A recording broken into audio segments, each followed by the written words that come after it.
Gavana wa Makueni Mutula Kilonzo Junior waweta kaundi numi kwatani tena ene yanda kibadhukanio kwa liula odio uwainando siya kwa ila mabiasala andu mbene vamwana ikundi kana Makueni County Empowerment Program muvangola wa kwa silikali ni mbetu kumanwa nando kulia utunga ilovia ila makovedhua ni silikali ya county avikite mbewenzama ya mbunge ya Senate ya wiki wa masavu inando ni sima na kana CPIC ni umbula walanio uwa empowerment o yuwe kwa kusilanziasi ya mitandao na vakuvi milioni 3 ilasi ya kovethetwe enende na makali ya kutunga o yunisiokete kwa county itina wa county kumasukuma kutunga ndivi isu Benjamin Mwaka ena mauvo.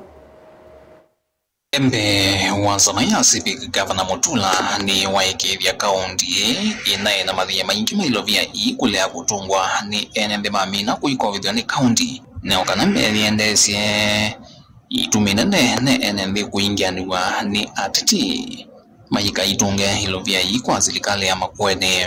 However, since 2017 was an election year, the initiative was misconstrued by some as a political tool. To address these issues, Mr. Chairman, the operations of the fund were suspended in 2020 to allow for a comprehensive re-engineering process aimed at strengthening its structure and effectiveness. Before 2022, there was a little bit of politicization of this fund that some people were politically told not to pay. The money actually belongs to them. Na nogana kusia mevingi sano yukimeo wala nyoonu na lulwe na kutwikithwa wa kuislanzia ya mutandao kila kindu jonde kuislanzia ya simotanzia mwe ya kuweta wikiku wailu na wetheanu. Gavana Mutula nwaweta ainge ma alama tatungiti lovia yune mambe isi mivango ya kuitunga.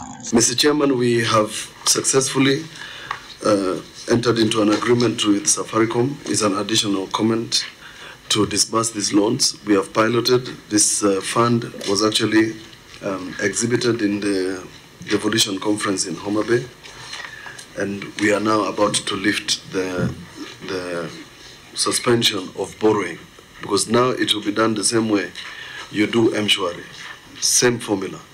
Mr. Chairman, in addition, the funds have been secured, and from the last time I was here, the account has grown from 140, is it 140? It has grown from 140 to 165 by rolling over the deposit with Kenya Commercial Bank. It will be paid on phone, repaid on phone, followed up in the same formula as M-Shwari, yes. And have you appropriated more money into this fund? No, we haven't. We don't want to do so. In fact, Mr. Chairman, I can confess that one of our partners is in fact ready to do counter funding for it. We won't even need to do exchequer. Ni tambia vilansama ya Civic ya kadhi ya viweta ningeleka nyonzio kwa kaundi binge ila siende na kungangana kumano na ungami ute musio wilo vya isya empowerment kauntine. The empowerment funds is a big nightmare, and maybe other counties can learn from you how it is being done. Those governors who come here and have a lot of issues with these funds, we should be referring them to go and benchmark in Makueni. Kuma vamos nilovi vilingwa mauponye nito Benjamin Mwaka.